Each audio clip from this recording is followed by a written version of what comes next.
Dimensión con Dionisio Gutiérrez.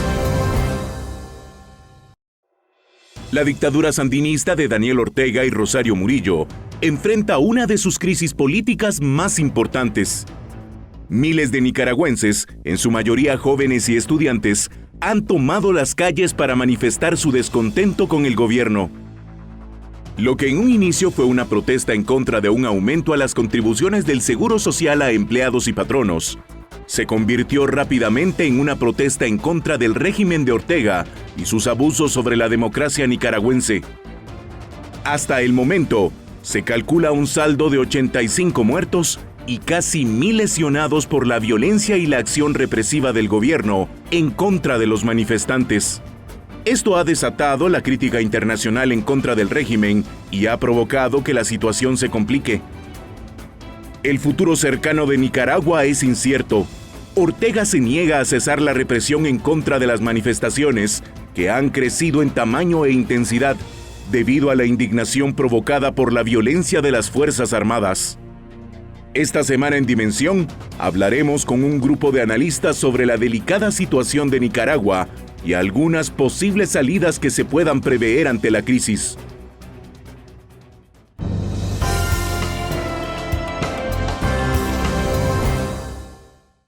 Nicaragua está en crisis y hoy queremos discutir las razones por las cuales este país centroamericano ha llegado a este punto en donde se están irrespetando los derechos humanos, hay decenas de muertos, miles de heridos y tenemos a un grupo de invitados, de analistas para discutir esta situación. En primer lugar tenemos al licenciado Aníbal García, analista político, al licenciado Byron Garoz, también analista político, al licenciado Ronald Ochaeta, politólogo y analista político, y al licenciado Jonathan Ordóñez, politólogo y también analista político. Muchas gracias por estar en Dimensión esta noche para hablar sobre lo que está sucediendo en Nicaragua, un país con características similares a Guatemala en ciertos sentidos y en otros sentidos muy diferente. Pero lo que está ocurriendo hoy en Nicaragua, ¿cómo lo podemos entender? ¿Qué es lo que está sucediendo? ¿Cómo un gobierno como el de Daniel Ortega, que reportaba alto crecimiento económico, que se vendía al mundo y a Centroamérica como el éxito económico de la región, en donde invitaban a invertir y muchas personas estaban contentos con lo que estaba pasando, haciéndose los oídos sordos o no viendo la dictadura que se estaba implantando en ese país? ¿Cómo llega a este momento? Empezamos con usted, licenciado Brones. Sí, gracias por el tiempo, el espacio, sobre todo como nicaragüense, pues, por poner este tema en la agenda guatemalteca y centroamericana. El tema precisamente de Nicaragua es muy complejo. Ya, como bien decías, Nicaragua se mostraba en los últimos 10 años con un alto índice de crecimiento económico. El FMI, Banco Mundial lo felicitaban, 4%, 5% de crecimiento. La empresa privada estaba muy contenta con la gestión del presidente Ortega, pero al parecer lo que estas protestas dicen que eso fue superficial. Obviamente hay un gran descontento social acumulado que se ha venido armando a través de muchos años, y el partido de gobierno, el Frente Sandinista, lo ha hecho de manera muy hábil, muy táctica, ¿no? La cooptación de los medios de comunicación, el hecho de que la asamblea legislativa pertenece ya al control del partido de gobierno. Los diputados independientes fueron invisibilizados o absorbidos por el partido de gobierno. Entonces han sido muchas...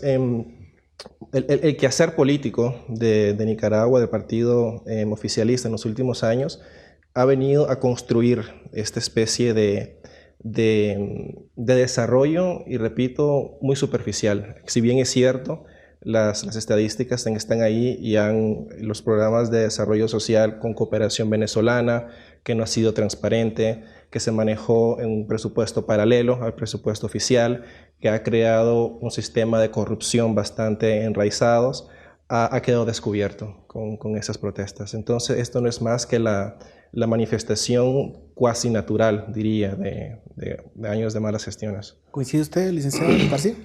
Sí, bastante, pero yo quisiera tal vez que nos ubicáramos en el contexto y que también tuviéramos la sagacidad y la objetividad de ver que no es solo Nicaragua. O sea, no es que estemos hablando de un país aislado que tiene crisis, sino que hace poco en Honduras vimos exactamente lo mismo.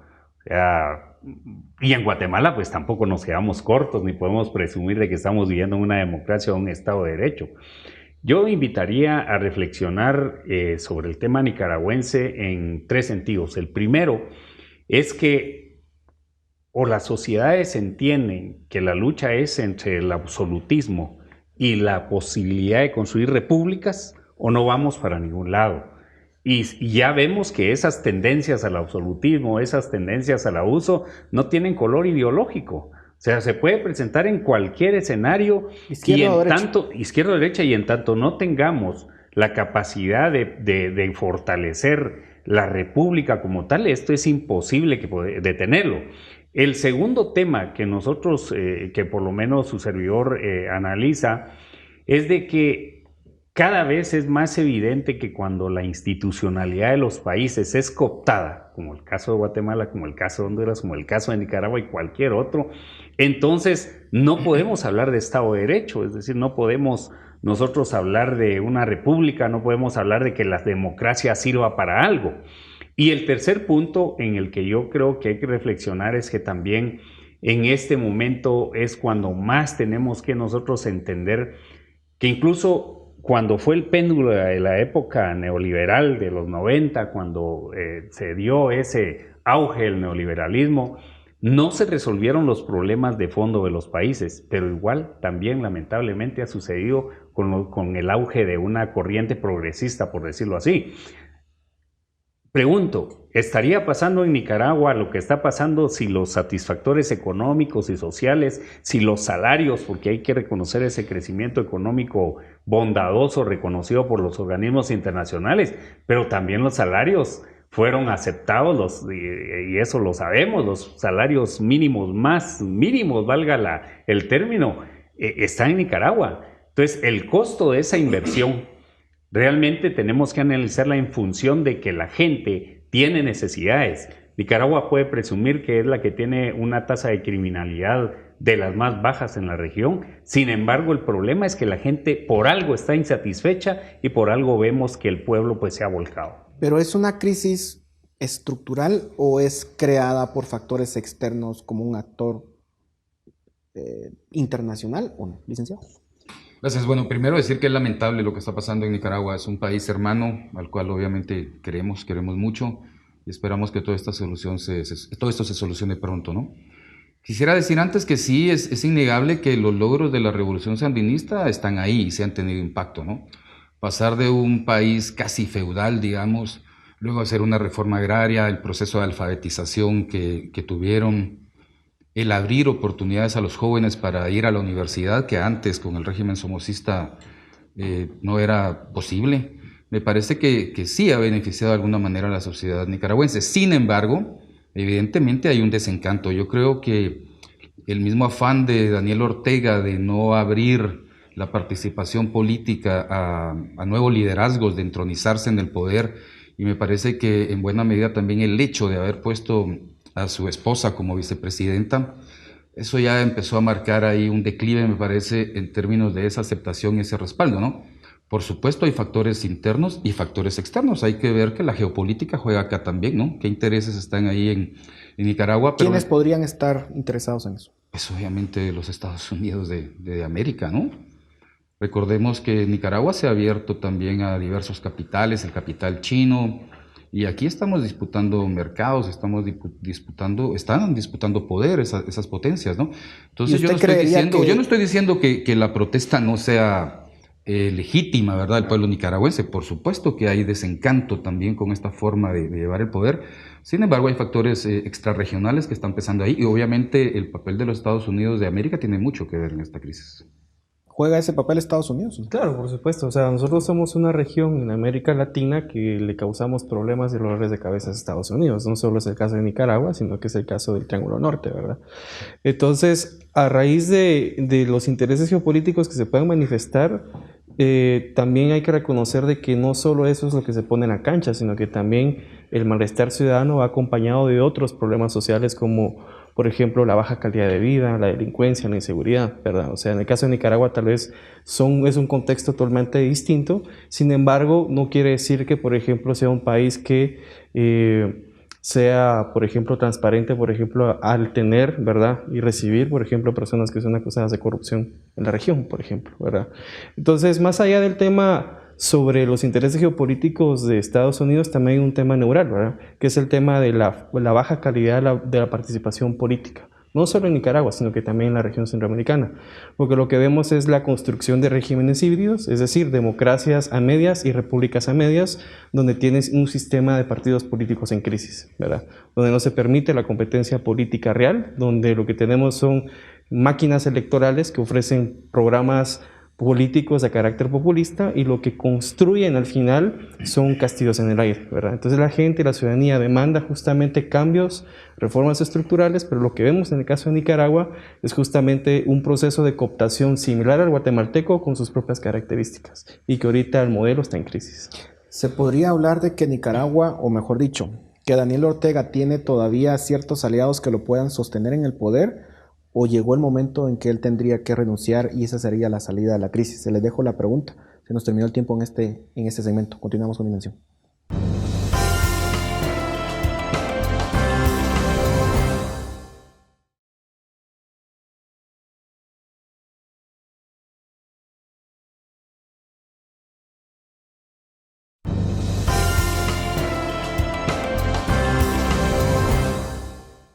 Continuamos en Dimensión hablando sobre la crisis que está viviendo el país de Nicaragua. Les decía en el segmento anterior, ¿cuál es la salida a lo que está sucediendo ahorita?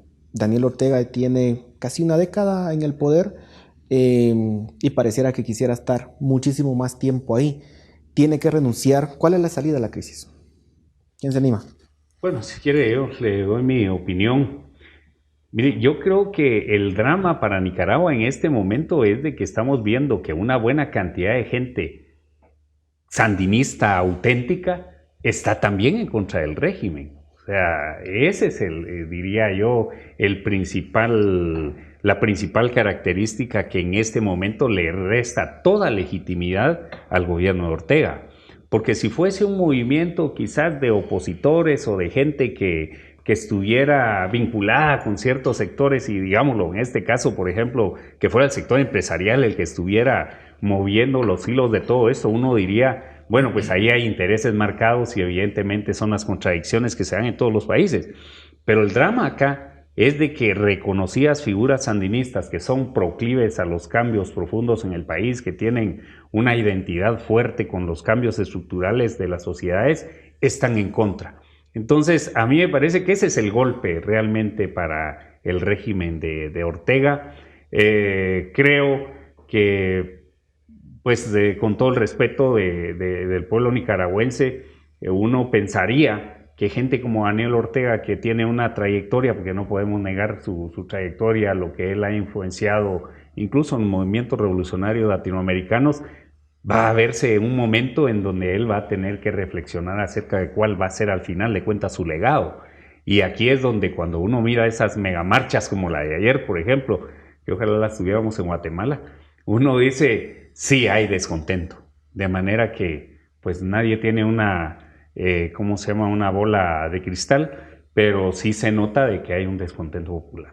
Pero estas megamarchas, como bien lo decía el licenciado García, podrían llegar, no sé si hay algún estimado, de 100,000, 150,000 personas, porque cuando uno ve avenidas enteras de gente protestando, pero ve también al mismo tiempo el hecho de que Daniel Ortega se aferra al poder, de hecho manda a las fuerzas de seguridad literalmente a matar a los manifestantes.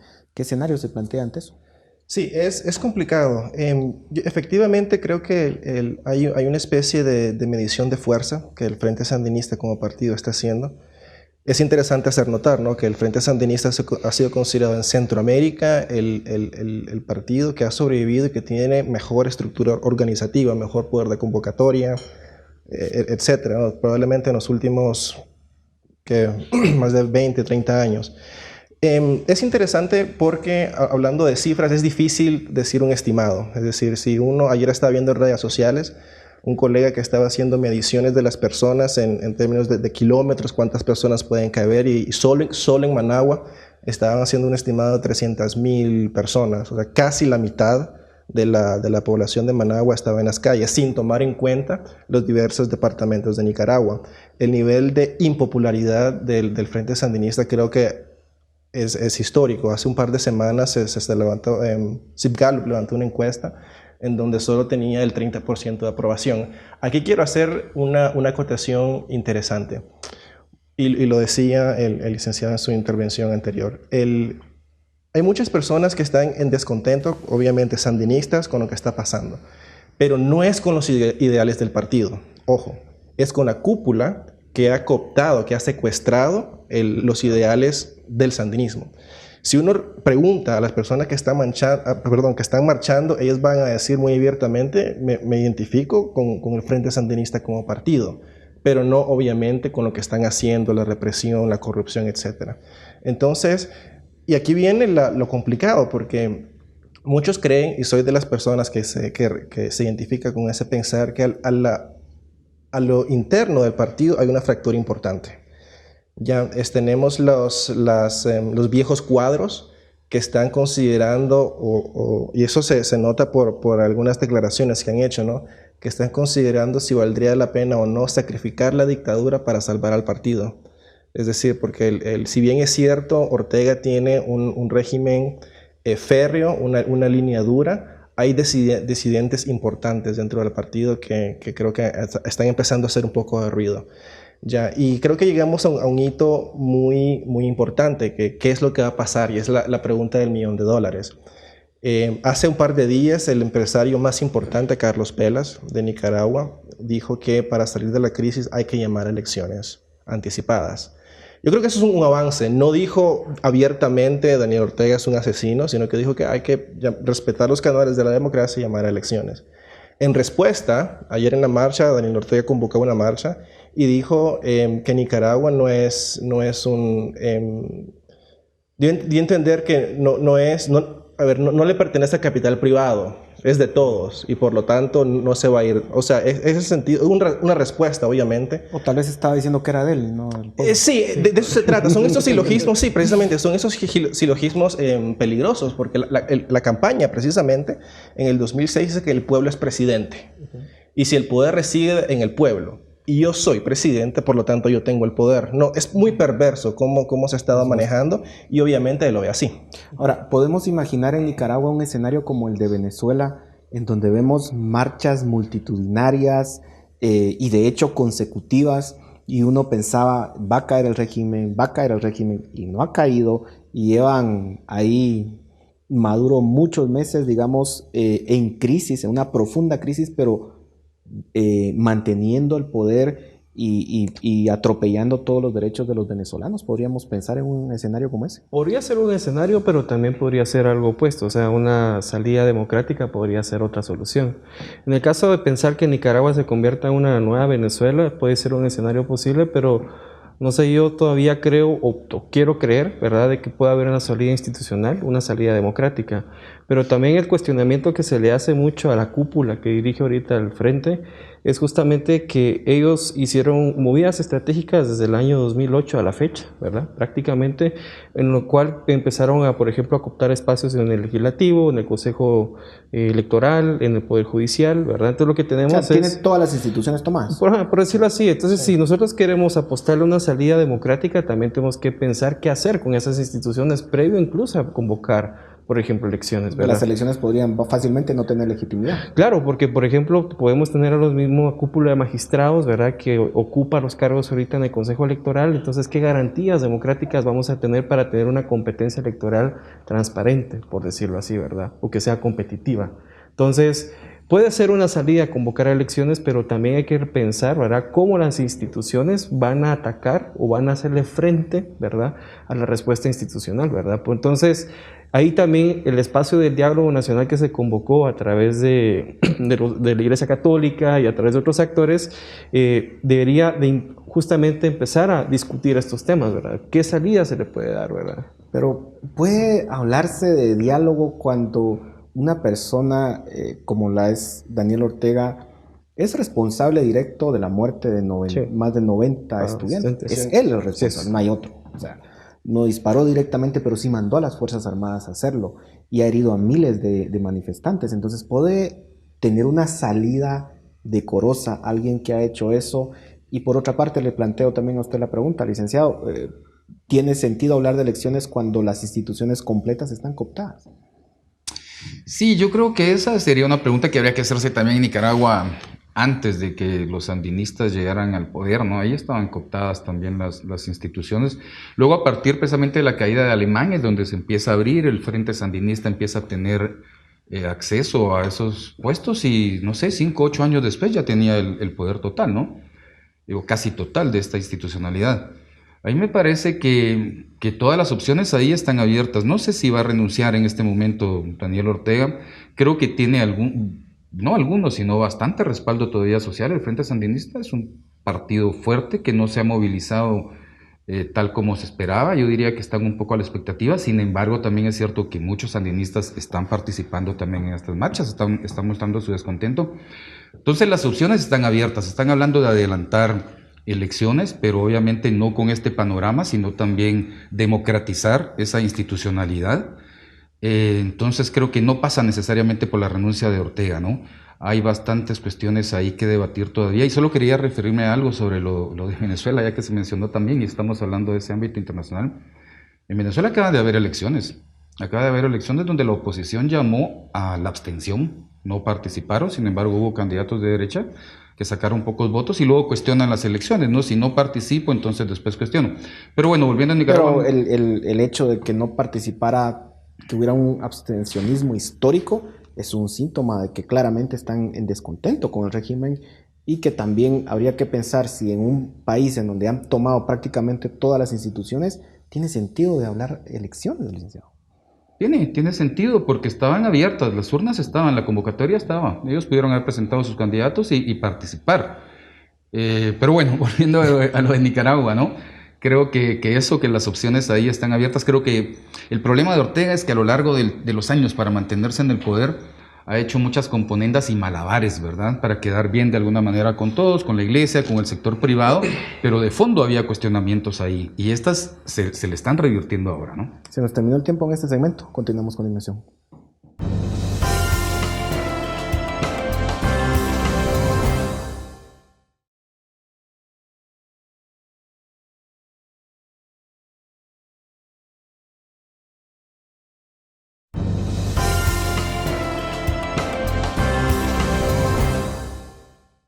Continuamos en Dimensión en este tercer segmento hablando sobre la situación de Nicaragua.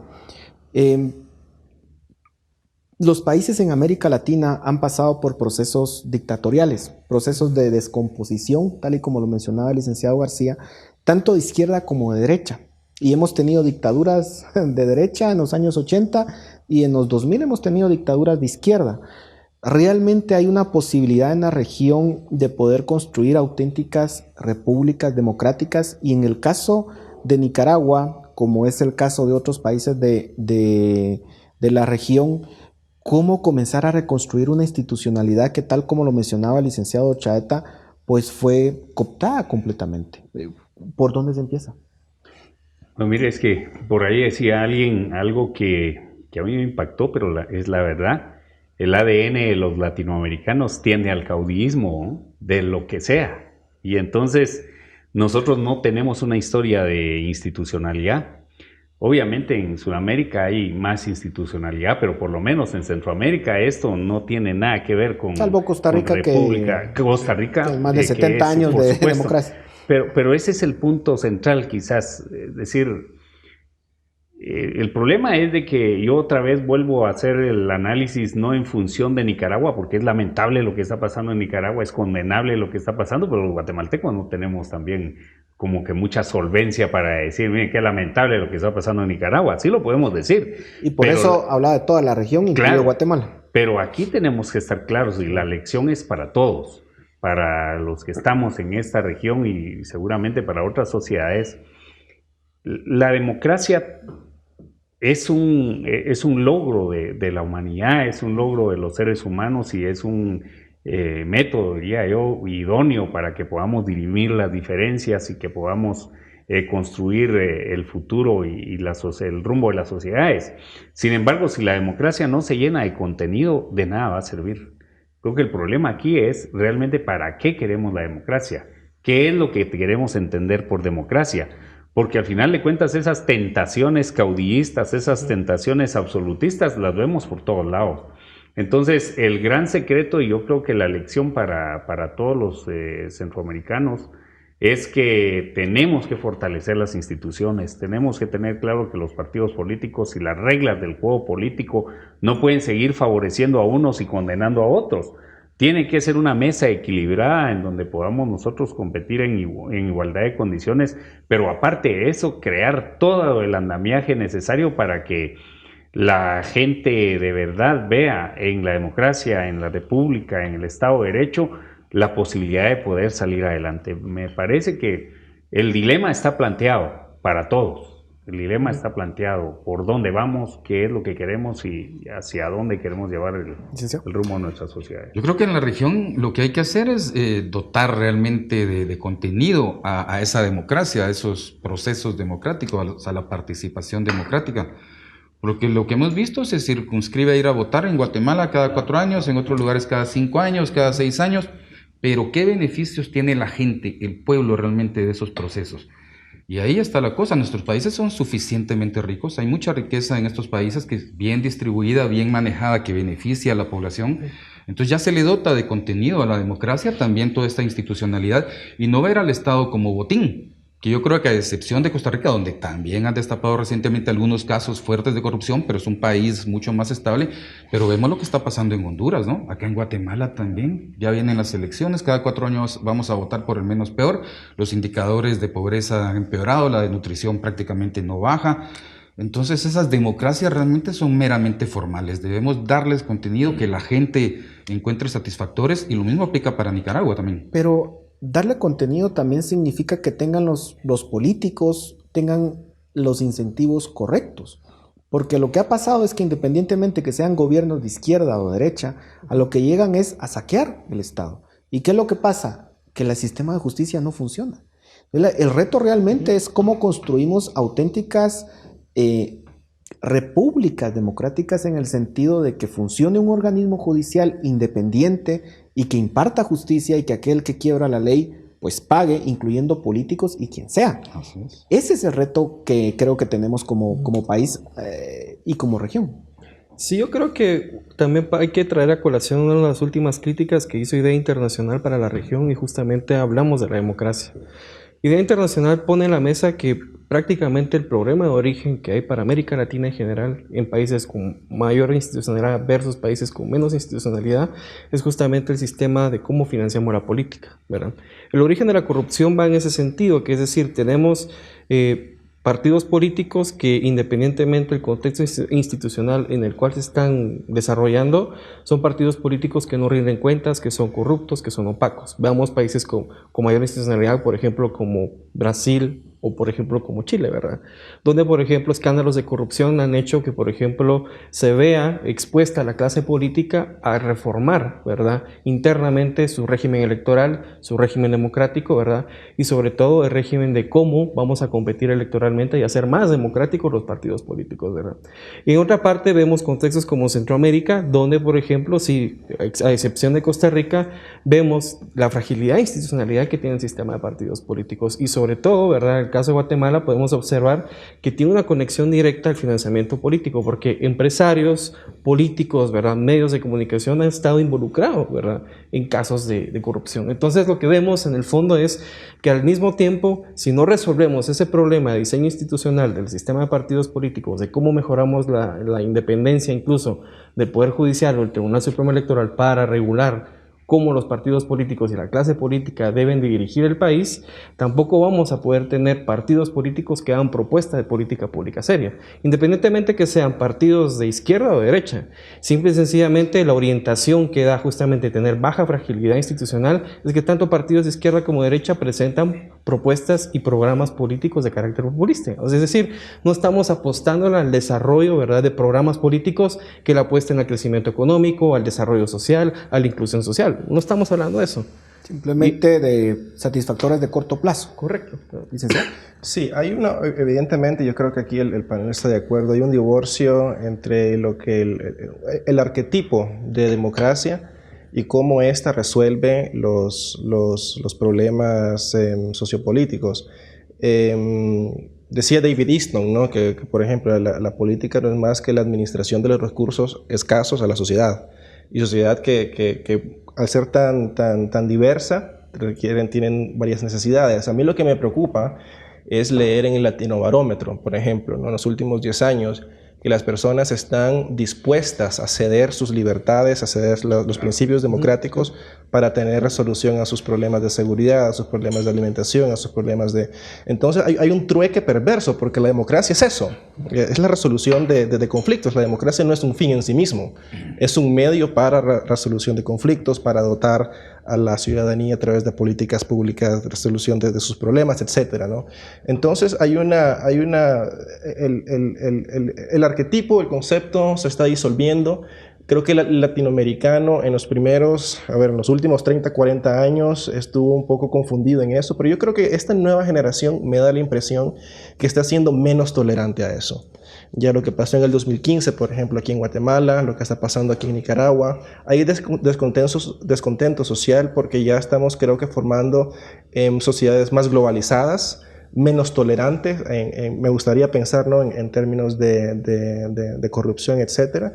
Pero entonces aquí la pregunta es cómo hacer ese quiebre de partidos políticos que son rentistas al final, ¿no?, que lleguen al poder, entronizarse y ver cómo se benefician, etcétera, vis-a-vis esa necesidad que tiene la sociedad de desarrollo. Y cuando digo necesidad, son que viene ligado con exigencias, ¿no? Es decir, una de las cosas que se escucha de los medios oficialistas es, por ejemplo, no sé por qué en Nicaragua, no sé por qué protestan en contra mía si yo les di trabajo. Momento, o sea, estás ahí porque es tu obligación, no tenemos por qué agradecértela, no es tu obligación hacerlo. Hay un pensamiento casi monárquico. Sí, entonces, pero son estas generaciones que están quebrando eso. O sea, yo pago trabajo, pago impuestos, no tengo por qué, o sea, esperar menos de lo que es tu deber hacerlo. Entonces, creo que repito, nuevas generaciones, ¿no?, esa nueva necesidad de esa búsqueda del arquetipo democrático, que lamentablemente, ¿no?, los partidos latinoamericanos de derecha, de izquierda han borrado esa línea, pero creo que está de nuevo presente, ¿no? En el caso de Guatemala, lo que tenemos es, digamos, una institución, o mejor dicho, un organismo como CICIG, que ha venido básicamente a limpiar y a sacudir, digamos, el país por completo, digamos, y todos los sectores. Y ese ha sido la punta de lanza, digamos, de la transformación y de la esperanza que pueda tener Guatemala en algún momento, si es que se continúa con este proceso. Pero en el caso de Nicaragua, puede hablarse de algún tipo de institución de punta de lanza o de alguna organización que pueda realmente revertir la situación que está viviendo Nicaragua, o no. Si nos terminó el tiempo en este segmento, les dejo la pregunta. Continuamos con la emisión.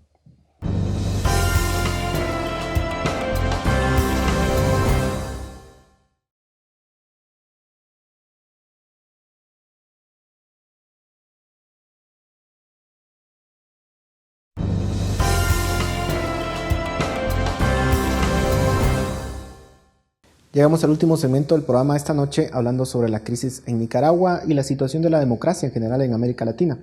Les decía en el segmento anterior, existe esa organización, digamos, que pueda ser punta de lanza en la transformación del país, en el caso de Nicaragua, como es la CICIG, o no hay posibilidades de una reconstrucción, porque en estas luchas de poder muchas veces se termina también en situaciones aún peores. O sea, puede llegar alguien peor que Daniel Ortega.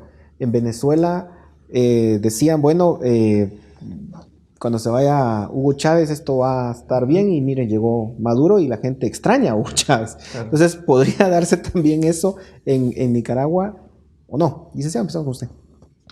No lo sé, o sea, en este momento no lo sé. Yo creo que sí hay esfuerzos ahorita de la comunidad internacional, la Comisión Interamericana de Derechos Humanos, la OEA, que están poniendo ahí sus esfuerzos para resolver este problema en el marco de la institucionalidad vigente, ¿no? Por supuesto, con las reformas del caso que también se están demandando. Porque hay quienes ahorita en la oposición están planteando la solución es que se vayan todos, ¿no? Que renuncie Daniel Ortega, que renuncie Murillo, que renuncien todos, y después miramos qué hacemos, ¿no? Pero la institucionalidad, digamos, no tiene ahorita mecanismos para responder a eso. Entonces, no sé si se puede establecer una comisión de este tipo, pero lo que sí veo son esfuerzos de la comunidad internacional que sí están acompañando, que están preocupados de lo que está pasando y que se esperaría que fuera una solución, digamos, en el marco de esa institucionalidad mejorada, porque lo que sí vemos es que hay descontento, ¿no? Hay ¿Debe descontento, enfrentar hay la desgaste. justicia a Daniel Ortega, sí o no? Pues si se le encuentra responsable de delitos que haya cometido. De la muerte de más de 90 personas, ¿cree que es responsable Daniel Ortega o no? Habría que demostrar, como dicen, ese extremo, ¿no? Yo he visto muertos de ambos lados, por ejemplo, en la marcha del 30, que eran dos marchas grandes y que estaban separadas por varias cuadras de distancia. He estado viendo videos ahí donde se ve que son algunos grupos que se desprenden de la marcha de las madres, por ejemplo, que llegan, agreden, es decir, en río revuelto, ganancia de pescadores, eso también hay que verlo, ¿no? Aquí hay muchos factores y creo que lo decíamos en el primer segmento de la geopolítica también, qué otros factores están jugando ahí, pero por supuesto que acá si hay responsables de uno y otro lado de estas muertes, deben ser sometidos a la justicia, ¿no? Incluyendo a Daniel Ortega, si él ha tenido que ver en esto. Licenciado. No, mire, yo creo que hay una característica que debemos tomar en cuenta para hacer el análisis de Nicaragua, y es de que en Nicaragua fueron capaces de hacer una revolución. Entonces, sí hay mucha distancia entre lo que es la actitud, por decirlo así, del pueblo nicaragüense a sociedades como las nuestras, que son así como que más pasivas, más acomodaticias. Yo creo que lo que está pasando en Nicaragua es de que hay una coincidencia entre sectores y evidentemente un cansancio con un modelo de gestión de lo público. Y eso hace que miremos lo que estamos viendo, pero también no podemos abstraernos de esa historia que ha tenido el pueblo nicaragüense, que ha sido muy valiente y muy determinado a la hora de hacer cambios de todo tipo, porque incluso hay que recordar que lucharon en contra de la contra y fueron valientes en mantenerse esa posición, pero que al final de cuentas también en una primera fase el sandinismo tuvo que abdicar, por decirlo así. Entonces, a mí me parece que en este momento los nicaragüenses no tendrían necesidad de una CICIG, sino que más bien ellos sí tienen. Yo creo y veo en el pueblo nicaragüense una dinámica social muy diferente a la nuestra, en donde seguramente van a buscar una salida que convenga a los intereses del país. Y fundamentalmente creo que hay que tener en cuenta que no solo en Nicaragua, sino en toda la región tenemos que tener claro, y en todos los países latinoamericanos, que hay una trilogía que es la que puede marcar el rumbo y que no debemos olvidar. Estado de Derecho, República y democracia son evidentemente ineludibles si queremos construir nuevas sociedades. Si no se construye una de todas, tenemos un banco que no tiene una pata. Y en ese sentido hay que estar claros de que la gente tiene que encontrarle sentido a la democracia, porque de verdad causa tristeza ver que la gente diga: preferimos un dictador, pero queremos comer. Preferimos un dictador, pero que nos dé seguridad. Preferimos renunciar a las garantías, por ejemplo, pero queremos mano dura o lo que sea, ¿no? Entonces, eso nos demuestra que la democracia está fallando para algo. Y si no tenemos una república que de verdad se instale y se instaure, en donde la institucionalidad funcione, la división de poderes, es muy difícil que podamos llegar al último eslabón, que sería el Estado de Derecho, como esa vigencia de la ley, ese imperio de la ley para todos, todos sometidos a la ley en iguales condiciones, y que evidentemente se respeten los derechos humanos y la dignidad de las personas. Hablemos de Honduras. En el caso de Honduras, Es evidente, digamos, que las elecciones fueron Sí, muy sí, poco transparentes y obviamente están también en una crisis de legitimidad. Tremendo. Sin embargo, lograron acallar, digamos, las protestas. ¿Podrían reavivarse nuevamente? ¿Qué En el pasa? caso de Honduras y en el caso de Centroamérica en general, creo que es donde hubo fuego, cenizas quedan, ¿verdad? Entonces otra vez puede prenderse el avispero en el caso de Honduras. Realmente creo que el papel que jugó la OEA y otros organismos internacionales en la discusión y en la negociación política, principalmente la influencia de Estados Unidos, logró mermar las aguas. Pero eso es un conflicto que no está desactivado, pues, o sea, porque vemos de que en sí la institucionalidad, en el caso de Honduras, es una institucionalidad bastante golpeada, porque este sería prácticamente el segundo fraude o secuestro de la democracia, ¿verdad? Después de la expulsión de Zelaya, luego del fraude de Juan Orlando, vemos que en sí Honduras tiene esas características en las cuales también tiene muchas particularidades muy similares en el caso de Nicaragua, ¿verdad?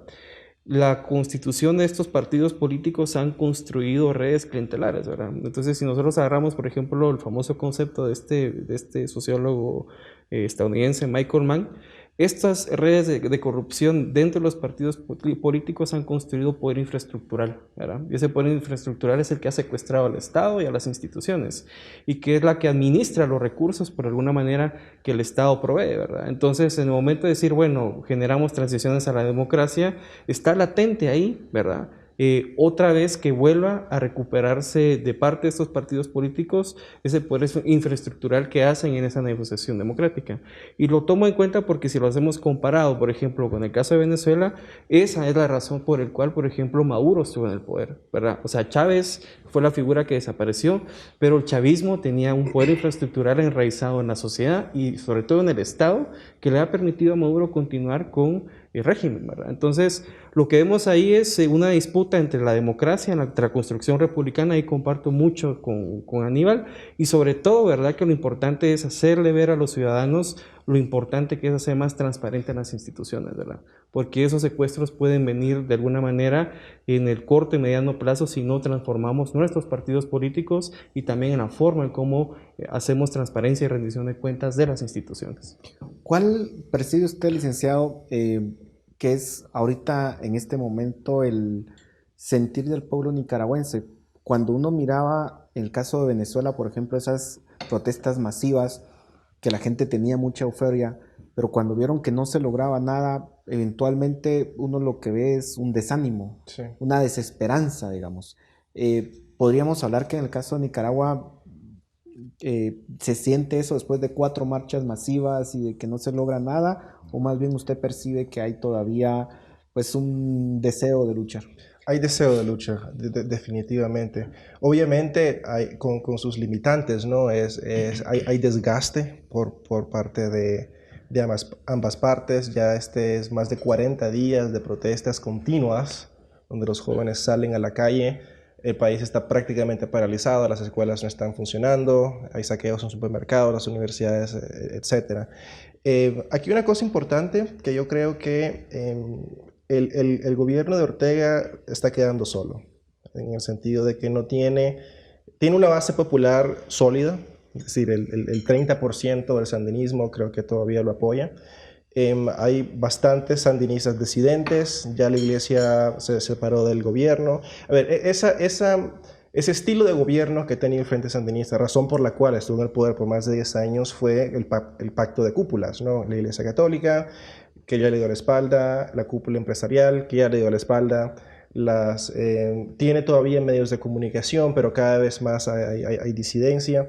Entonces, aquí la pregunta es, okay, ¿quién se desgasta primero? Bueno, internacionalmente creo que El Salvador apoya al gobierno, 2, 3 países un poco despistados, ¿no? Pero ya más países están cerrando fila para que ejercer presión. El gran desenlace, obviamente, esa es la gran incógnita.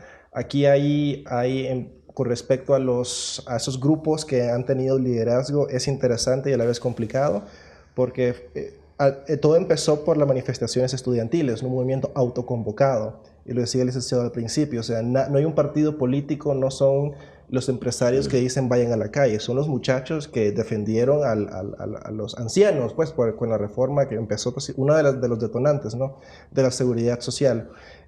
Obviamente hay cabezas, la Iglesia Católica ha tenido un rol fundamental, la Conferencia Episcopal como garante del diálogo. Muy personalmente, igual, ojalá esto no se distorsione, porque mezclar religión y política tampoco es sano. Tiene los ¿no? mejores resultados. Sí, es sano, pero sí, no quiero decir con esto que la Iglesia ha sido un mal actor, al contrario, creo que ha sido uno de los más grandes defensores de los estudiantes. Se le suma, obviamente, el sector empresarial, los campesinos de Nicaragua, que antes han sido aliados estratégicos del gobierno, están dándole la espalda. Aquí yo creo que una moneda que está en el aire es el ejército, que ha sido lamentablemente en Latinoamérica en general los garantes de la democracia, son los que tienen las armas, ¿no? Y creo que puede darle de las dictaduras, un giro. Sí, o las dictaduras, ¿no? Ese es lo triste, lo trágico, pues, que las personas que tienen las armas son al final las que deciden cómo se dirige un país. El ejército al final ha dicho que no va a tomar postura, pero creo que puede ser un actor clave en la resolución del conflicto. Se nos terminó el tiempo, pero sin duda, ojalá que el pueblo de Nicaragua pues pueda tener una salida adecuada, digamos, a esta crisis que están teniendo, y que, tal y como ustedes lo mencionaban, nosotros no somos ajenos a esa crisis, estamos viviendo nuestra propia crisis, exactamente, nuestro propio calvario, y lo que podemos pues discutir es en realidad todo lo que tenemos en común como región, y tratar de construir, como lo decía el licenciado García, una auténtica república democrática en donde exista el Estado de Derecho, que es lo que ha demostrado en la historia, que es lo que saca adelante a los pueblos. Así que gracias por sus aportes. A ustedes muchas gracias por su atención. Ahora los dejamos con Dimensión Redes.